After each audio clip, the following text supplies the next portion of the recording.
Herzlich willkommen, liebe Tischtennisfreunde, zu einem erneuten Video. Vielen Dank fürs Einschalten. Heute schauen wir uns einen neuen Belag aus der Xiaom Vega-Reihe an. Und zwar den Xiaom Vega Asia Hybrid.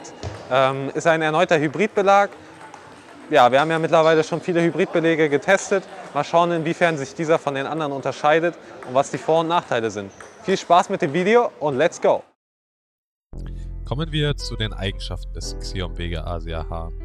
Es handelt sich wieder um einen Hybridbelag aus der Vega-Serie und er hat ein leicht klebriges Obergummi, auch wenn man hier auch sagen muss, dass es nicht ausgereicht hat, um Bälle damit hochzuheben, auch wenn er ganz neu war.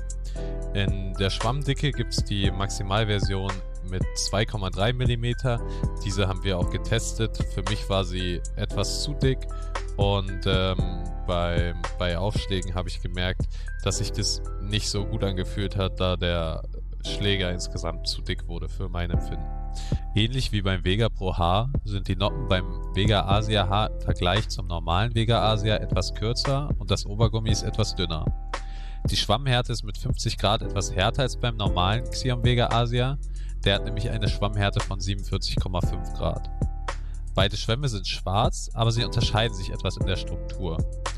Der Schwamm des Vega Asia H ist nämlich etwas feinporiger als der des Vega Asia. Der ist nämlich fast schon mittelporig. Auffällig war außerdem das ziemlich hohe Gewicht des Belags. Unser Exemplar wog ungeschnitten rund 73 Gramm. Und das ist ungefähr so viel wie der Hybrid K3 Pro als Vergleich. Der hat aber eine Schwammhärte von 55 Grad, also 5 Grad härter als der Asia H. Somit ist das hohe Gewicht ziemlich verwunderlich. Im freien Spiel lief es erstaunlich gut mit dem Belag.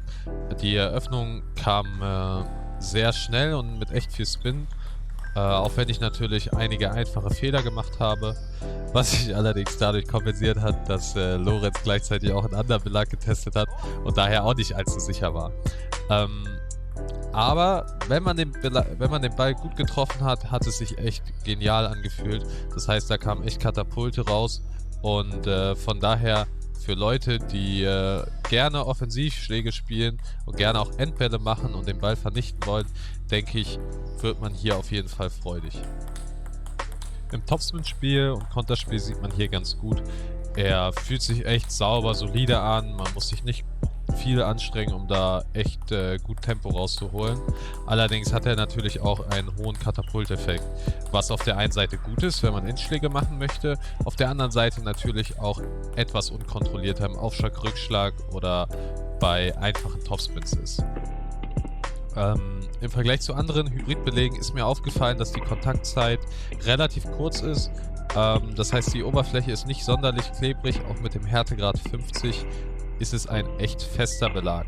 Das heißt natürlich, dass er relativ fehlerunverzeihend ist und so wie die meisten Belege, die aktuell produziert werden, ein Belag ist, der eher für Fortgeschrittene ist, die das Ganze kontrollieren können.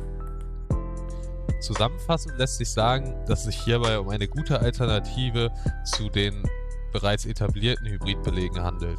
Preislich mit 45 € ist er echt günstig im Vergleich zu Belegen wie dem Dicknix 09C oder dem K3 Pro, die alle deutlich teurer sind und trotzdem kann er qualitativ auf jeden Fall mithalten. Man sollte allerdings bedenken, dass es nicht der ganz klassische Hybridbelag ist, wo der Ball richtig einsummt, wo man viel Kontrolle über dem Tisch hat. Das heißt, hier muss man schon Abstriche machen. Wenn einem das allerdings gefällt und man europäische Belege gut findet, dann kann man hier auf jeden Fall glücklich werden und einen echten Schnapper machen. Eine letzte Sache noch, es ist auf jeden Fall kein Anfängerbelag.